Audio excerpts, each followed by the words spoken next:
Muy buenas tardes.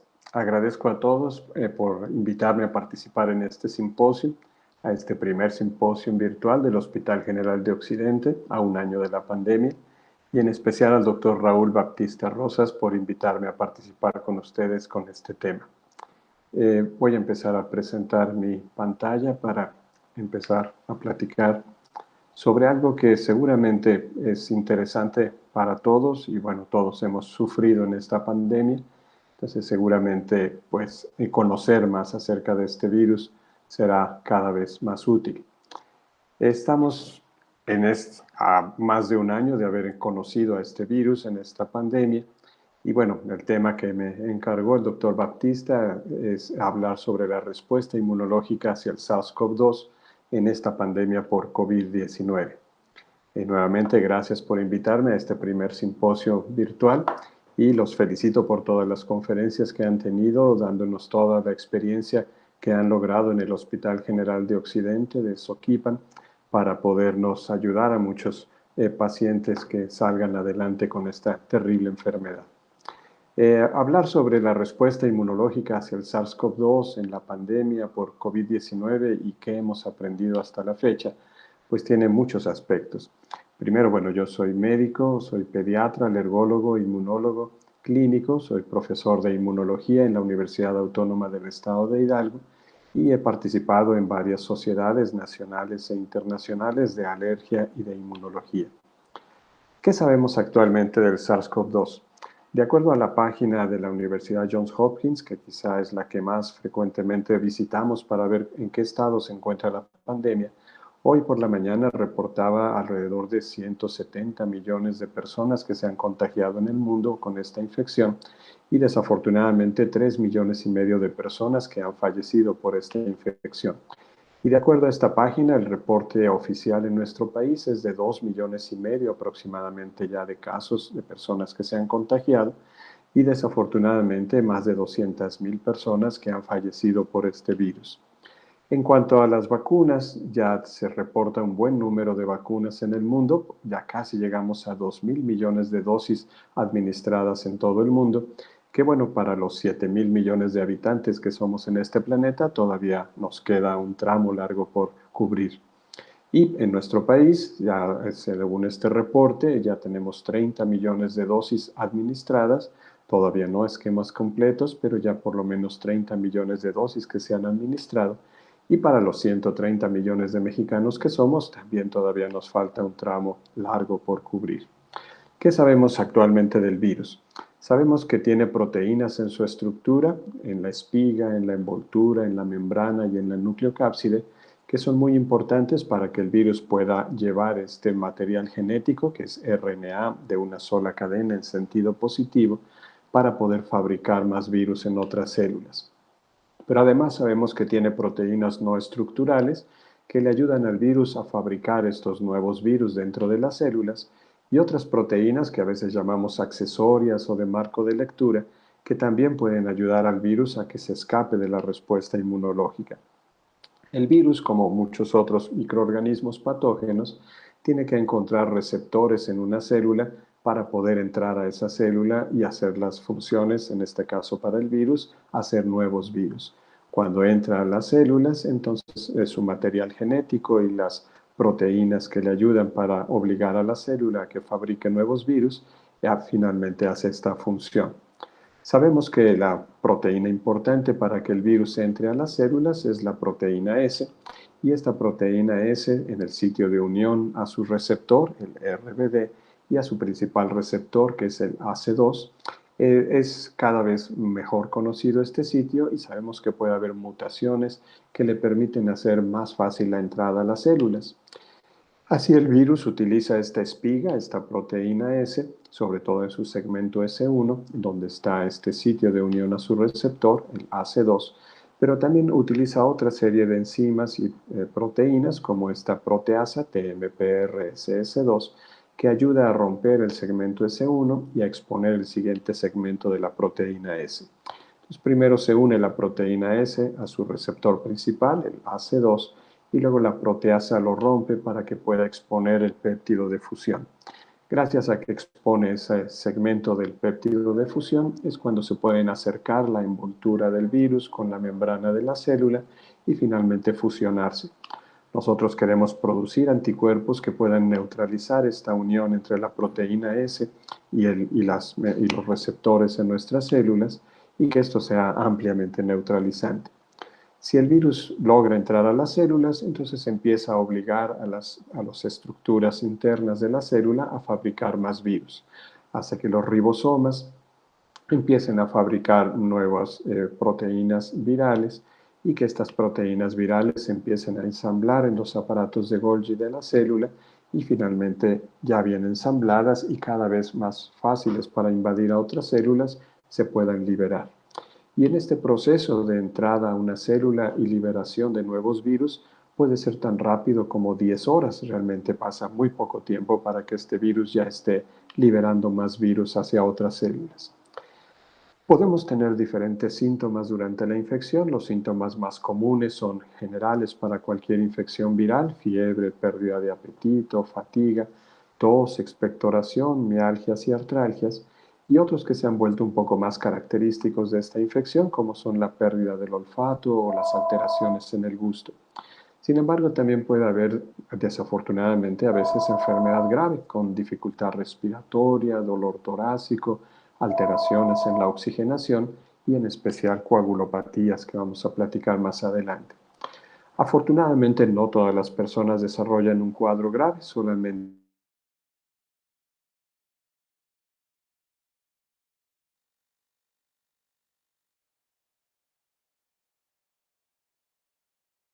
un cuadro grave y un 5% puede ser un cuadro muy grave, crítico y con mayor riesgo de fallecer.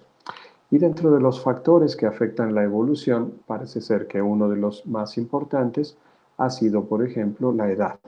A menores de 50 años es menos probable que tengan una evolución más grave, a mayores de 50 años es más probable que haya una evolución que pueda ser grave.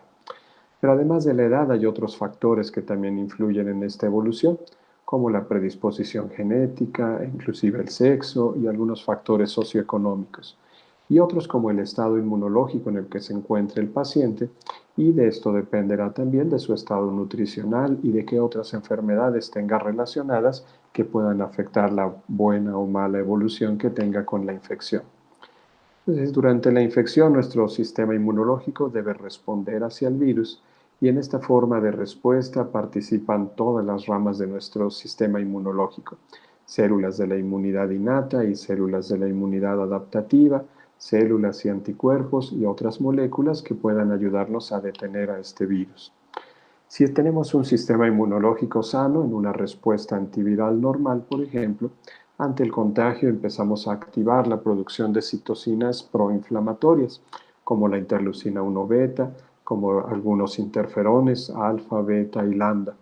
Y a través de receptores tipo TOL y el reconocimiento de patrones asociados al virus o a veces al daño que ocasiona este virus, se activa esta respuesta y empezamos a atraer células que puedan participar en la eliminación de las células infectadas por este virus, como las células T citotóxicas o los linfocitos NK. Y si hacemos una buena respuesta inflamatoria bien controlada, empezamos a depurar las células que se hayan infectado y que estén fabricando más virus. Pero también necesitamos células que regulen esta respuesta, que controlen esa respuesta inflamatoria y que nos dejen una respuesta de memoria para que la próxima vez que nos encontremos a ese virus ya no hagamos una mala respuesta hacia él. Normalmente una célula que está infectada empieza a liberar señales de alarma, como pueden ser estas citocinas que llamamos interferón, por ejemplo, atraer a los macrófagos. Y estas señales de alarma, estos interferones, lo que hacen es activar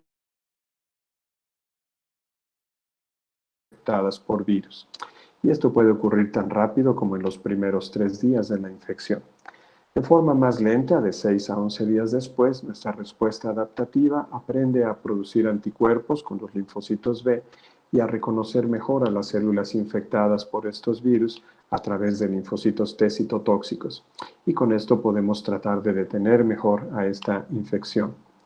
Mientras mejores anticuerpos produzcamos que puedan neutralizar al virus mientras más específicos, en mejores concentraciones y sobre todo que sean de alta afinidad y de algunos tipos especiales como IgG1 o IgG3, esto nos ayudará a detener la infección. Y se ha visto que en los pacientes que ya tuvieron la infección y se han recuperado, en los pacientes que tuvieron un COVID grave, hasta un 70% de ellos pueden tener buenos niveles de anticuerpos neutralizantes. Y en los pacientes que tuvieron un COVID leve, menor cantidad, probablemente porque otras partes de su sistema inmunológico fueron suficientes para responder contra este virus. En una respuesta ideal hacia cualquier patógeno, incluyendo este virus, utilizamos una inmunidad innata rápida y efectiva para detener esa carga viral lo más pronto posible. Y luego activamos nuestra respuesta adaptativa con anticuerpos y linfocitos T, no solo para detener lo que quede de esta infección, sino también para mantener una respuesta de memoria que no nos permita enfermarnos en un nuevo contacto con ese antígeno, con este patógeno.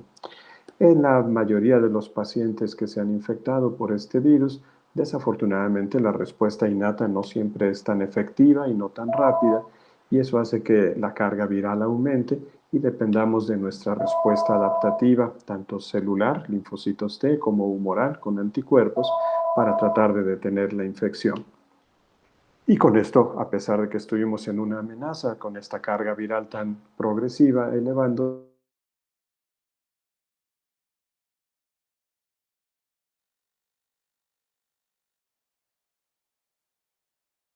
retrasada. Y después se hiperactiva, empieza a ser demasiado intensa nuestra respuesta innata, igual que algunas partes de nuestra respuesta adaptativa. Esto permite que la carga viral aumente más y esto activa más al sistema inmunológico y se empiezan a agotar los linfocitos T. Y a pesar de que tenemos gran producción de anticuerpos, nuestros linfocitos T no son suficientes para poder controlar y para poder detener también el daño inflamatorio. Y eso es lo que se ha visto en los casos graves, como hay no solamente la hiperinflamación, sino también la coagulopatía, porque así como se daña el epitelio durante la infección, sobre todo el epitelio respiratorio, también empieza a haber un daño endotelial muy importante en muchos órganos. Cuando el virus entra a las células, también el virus hace que se bloquee la producción de interferones. Y el virus, con muchas de sus proteínas accesorias o algunas no estructurales, puede bloquear la producción de esa respuesta normal para tratar de detener al virus. Y si se detiene esa respuesta innata, entonces el virus se replica cada vez mejor en nuestras células.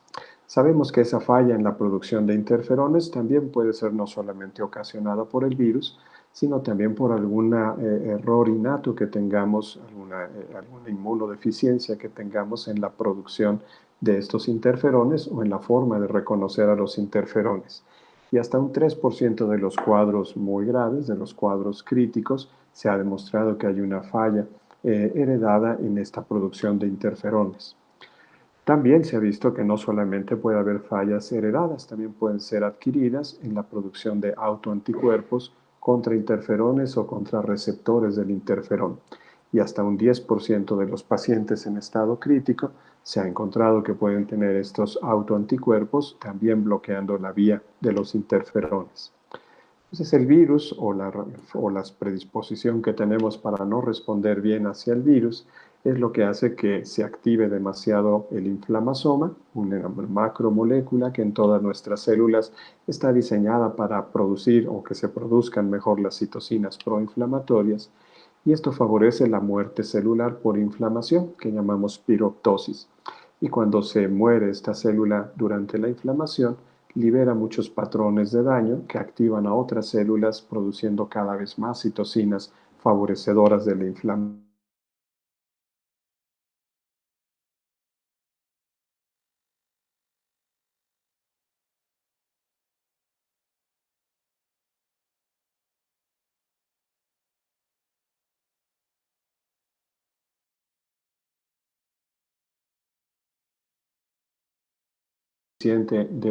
De los interferones hace que se produzcan demasiadas citocinas proinflamatorias y en esa tormenta de citocinas nuestro sistema inmunológico se agote.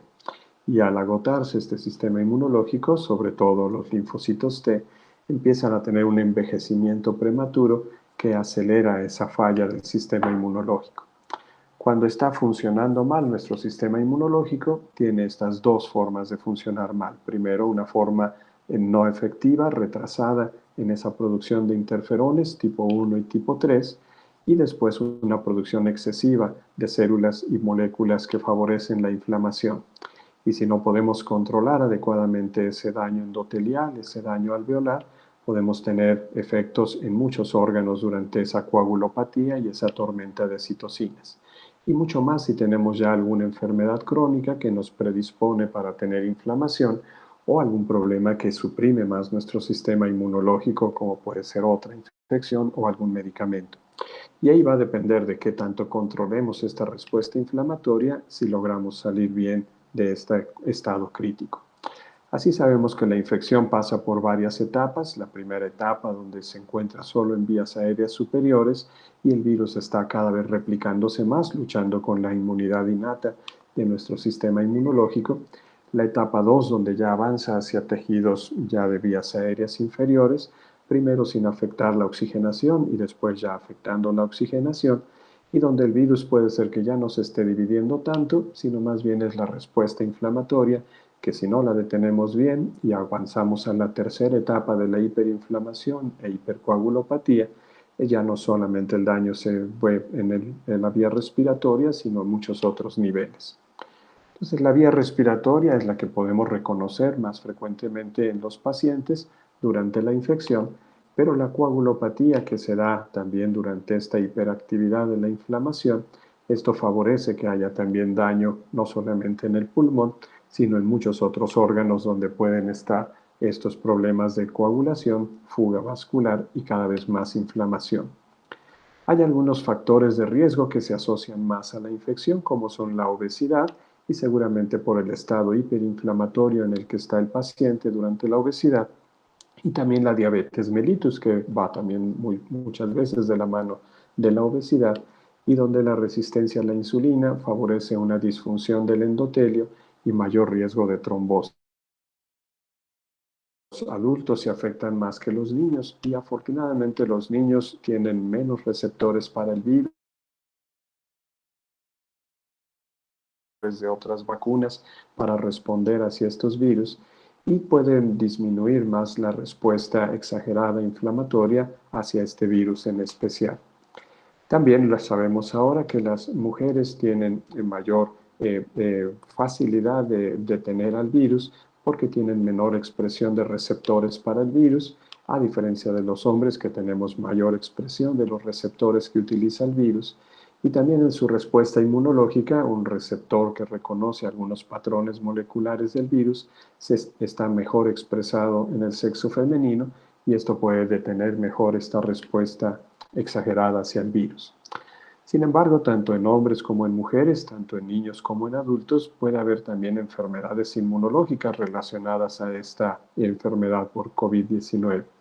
Y en los niños el síndrome inflamatorio multisistémico, o a cualquier otra edad, en las vasculitis, artritis, miositis o hasta síndromes antifosfolípidos se han descrito durante la infección o como secuelas de la infección en diferentes órganos y a diferentes tiempos.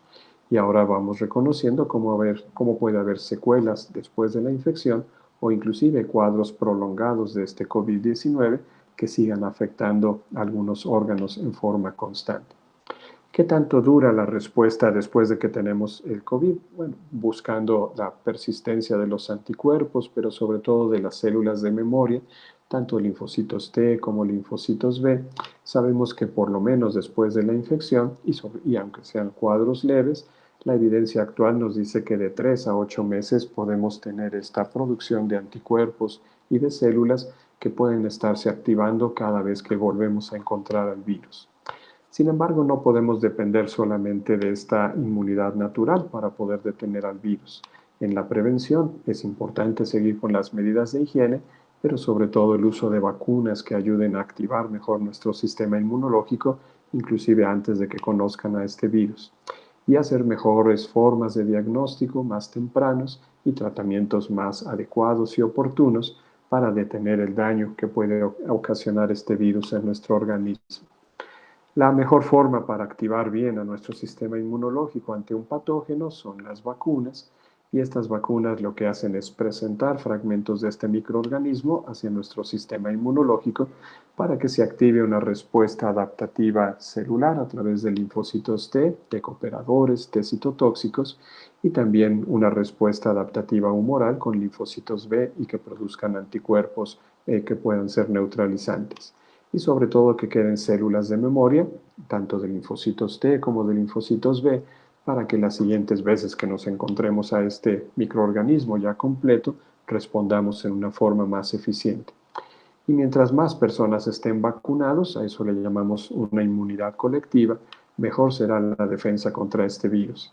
Y se calcula que por lo menos necesitamos un 70% de la población vacunada para lograr esta inmunidad colectiva. Para eso se han desarrollado en forma muy rápida diferentes tipos de vacunas. Y de estas plataformas hay varias que todavía se siguen investigando y otras que ya tenemos actualmente en uso. De las tres que tenemos actualmente en uso, las vacunas de RNA mensajero son solamente eso, un mensaje que le damos a nuestras células para fabricar la proteína S del virus y que la conozca el sistema inmunológico. Las proteínas que utilizan un adenovirus, las vacunas que utilizan un adenovirus como un acarreador para llevar esa información genética, ese mensaje nuevamente a nuestras células, o las vacunas que utilizan un SARS-CoV-2 inactivado, un SARS-CoV-2 vacío, sin la capacidad de causar esta infección, pero sí de presentar no solamente la proteína S, sino otras proteínas de la estructura de este virus. Entonces, las vacunas finalmente son fragmentos del virus que activan al sistema inmunológico y en esa respuesta queremos que nos den una protección a corto plazo cuando nos encontremos al virus, pero también de memoria a largo plazo para que después, cuando nos lo volvamos a encontrar, sea más eficiente nuestra respuesta. Y desafortunadamente en esa forma de responder también presentamos a veces reacciones que pueden ser locales o sistémicas. Hay muchos tipos de vacunas, todos son altamente efectivos para prevenir las formas más graves de esta infección y en una forma variable para los cuadros leves o simplemente el hecho de contagiarse. Y las reacciones a las vacunas también han sido diferentes. Afortunadamente, la gran mayoría son reacciones leves, tanto locales o sistémicas. Pocas son las reacciones locales graves y las que nos preocupan son las reacciones sistémicas graves, que aunque son afortunadamente poco frecuentes, pero la anafilaxia y los problemas de trombocitopenia han sido graves.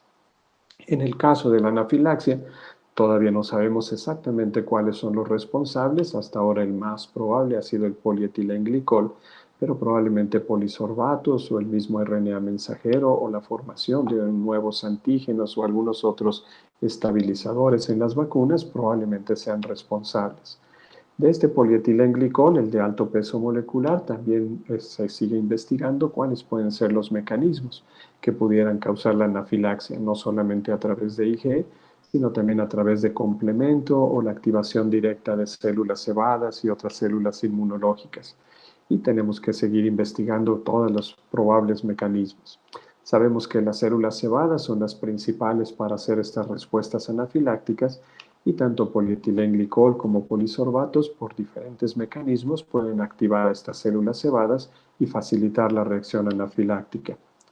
Y por eso tenemos que saber muy bien qué hacer ante una reacción anafiláctica. El uso adecuado y temprano de la epinefrina es lo que le va a salvar la vida a este paciente y saber quiénes no corren tanto riesgo y se pueden vacunar con mayor facilidad y también quiénes de los que pueden tener alguna enfermedad alérgica previa, quienes tenemos que tener un poco más de vigilancia, sobre todo los que hayan tenido antes ya alguna reacción anafiláctica y que deban ser valorados previamente por un servicio de alergia para ver si se pueden vacunar o no. Y los que ya hayan tenido una reacción grave hacia una de estas vacunas, con más razón ser valorados por un servicio de alergia para ver si se pueden vacunar o no o buscar alguna otra alternativa. Entonces, los pacientes con enfermedades alérgicas sí se pueden vacunar contra COVID, pero dependerá de cómo ha sido la manifestación de su alergia, si ha sido anafilaxia o no, y hacia qué componentes ha tenido anafilaxia, si han sido componentes relacionados con la vacuna o no, de qué manera y cómo se puedan vacunar estos pacientes. Todas las vacunas son altamente efectivas y todas las vacunas son seguras, pero en todas también se han descrito reacciones como ocurre en cualquier otra forma de vacunación. Y además de las reacciones anafilácticas, también las reacciones de coagulopatía, sobre todo las trombocitopenias, han preocupado.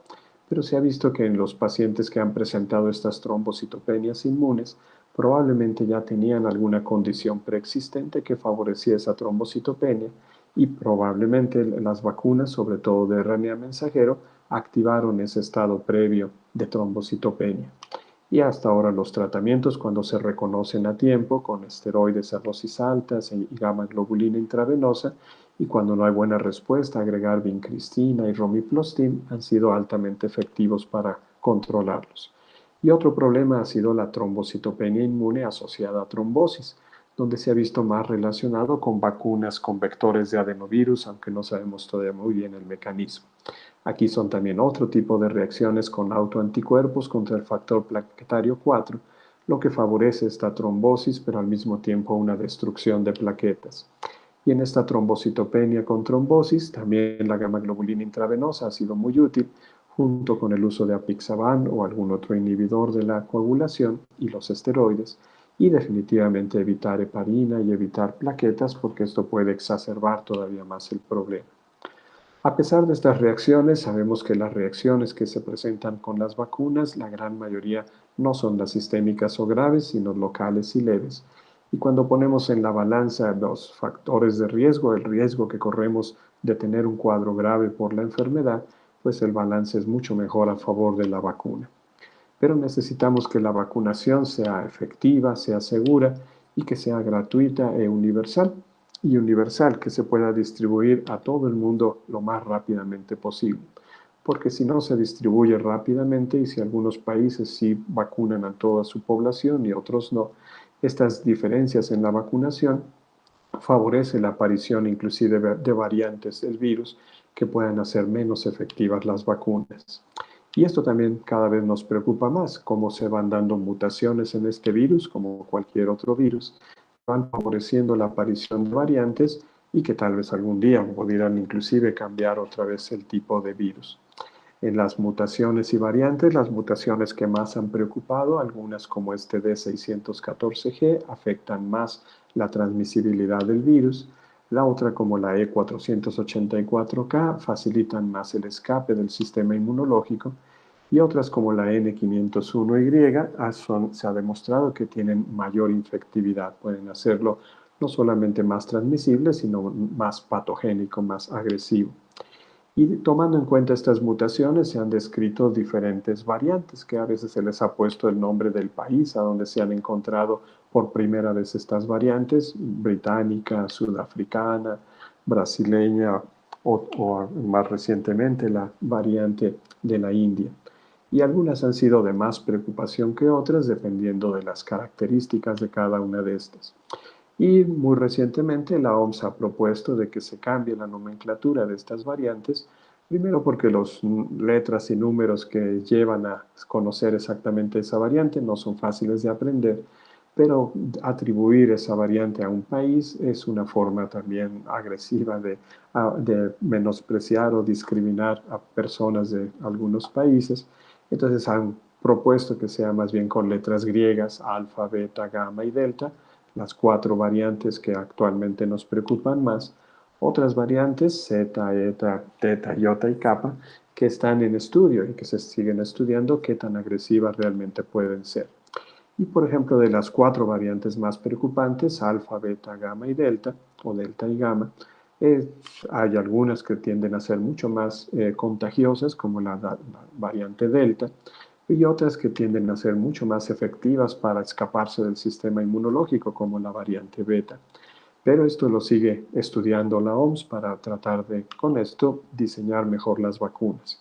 Hasta ahora las vacunas han sido efectivas para todas estas variantes, pero dependerá de cada una de las variantes y cada una de las vacunas qué tan efectivas son para la prevención del contagio y también de cuántas dosis se requieran y qué tan rápido vacunemos. Si hacemos una vacunación lenta, favorece más mutaciones, más variantes y menor eficacia de las vacunas y vamos a tener que estar rediseñando probablemente estas vacunas. Entonces, finalmente, las recomendaciones que yo quisiera dejar es que esta pandemia de COVID-19 es una tormenta Y para protegernos, para prepararnos de esta tormenta, necesitamos un paraguas y también un abrigo. Y el paraguas es la vacuna, pero el abrigo siguen siendo todas las medidas de higiene que tenemos que seguir llevando todos en esta epidemia.